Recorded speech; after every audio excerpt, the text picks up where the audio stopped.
বিশ্ব ফুটবলের জীবন কিংবদন্তি আর্জেন্টিনার মহাতারকা লিওনেল মেসি শনিবার মধ্যরাতে পৌঁছেছেন ভারতের কলকাতায়। শুরু হয়েছে তার বহুল আলোচিত ভারত সফর। কলকাতা ছাড়াও এই সফরে রয়েছে হায়দ্রাবাদ, মুম্বাই ও নয়াদিল্লি। সব মিলিয়ে ভারতে 3 দিন অবস্থান করবেন এই তারকা ফুটবলার। তবে মেসিকে ঘিরে আনন্দ আর উন্মাদনার মাঝেই বাংলাদেশি ভক্তদের মনে তৈরি হয়েছে একরাশ আক্ষেপ। খুব কাছে এসেও বাংলাদেশে পা রাখছেন না মেসি। নির্ধারিত সূচি শেষ করেই তিনি ফিরে যাবেন যুক্তরাষ্ট্রে। মেসির ভারত সফর নিয়ে এবার ভিন্ন এক মন্তব্য সামনে এসেছে আর্জেন্টিনারই একজন নাগরিকের কাছ থেকে।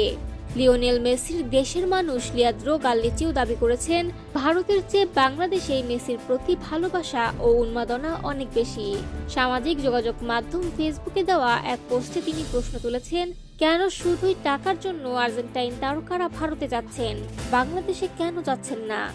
লিয়াদ্রো লেখেন, প্রায় সব আর্জেন্টাইন খেলোয়াড়ই ভারত সফর করেন, কিন্তু কবে তার অর্থকে একপাশে রেখে সত্যিকারের ভালোবাসা যেখানে আছে সেই বাংলাদেশে যাবেন। উল্লেখ্য, আর্জেন্টাইন হলেও লিয়াদ্রো বাংলাদেশের একজন একনিষ্ঠ সমর্থক। ক্রিকেট, ফুটবল কিংবা অন্য যে কোনো খেলায় বাংলাদেশ দলকে তিনি সমর্থন করে থাকেন আর্জেন্টিনাতে বসেই। নিজের দেশের মহাতারকা এত কাছে এসেও ঢাকায় না আসায় তার হতাশা স্পষ্ট। এদিকে মেসির ভারত সফরের প্রতিটি দিনই কাটবে দারুণ ব্যস্ততায়। সকাল 9:30 থেকে 10:30 পর্যন্ত ব্যক্তিগত সাক্ষাৎ থাকবে কলকাতায়। সেখানে থাকবেন আমন্ত্রিত অতিথি ও আয়োজকেরা।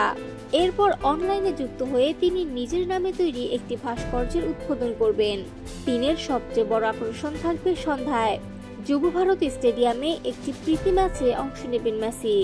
একই ভেন্যুতে ভক্তদের সঙ্গে সরাসরি কথা বলার আয়োজনও থাকবে। এই পর্ব দিয়েই কলকাতার সূচি শেষ হবে।